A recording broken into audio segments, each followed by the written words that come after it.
So when I start talking to somebody, I want to know as much as I can know up front, for example. So you check out LinkedIn, you check out if there's any news publications, for example. That is your basis, and everybody does that, of course. But when you start a conversation, there are certain ways that you can check as well, like who do I have across me and how do they respond to certain small little triggers. So I am somebody, when I start calling, I put on my call voice, which is a lot higher than I normally talk. And I check what the reaction is to that voice, for example.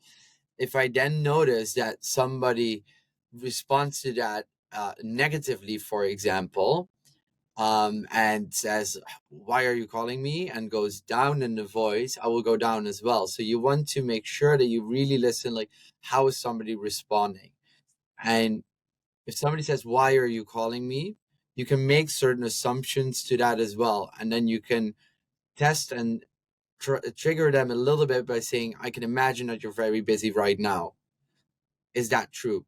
And then if they say yes, then it's okay. It's a busy person. So how do I make sure that I follow up in the rest of the conversation by telling that person, for example, "I know your time is very valuable. I'll keep it short. Give me 30 seconds."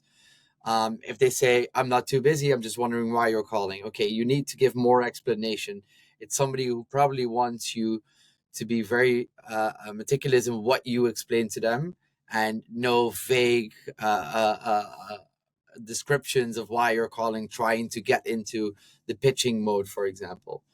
And that can change the entire beginning of the conversation, but also it gives you about 30 seconds probably to set a little bit of a report. Who are we talking to together, for both me and the prospect that I'm talking to as well.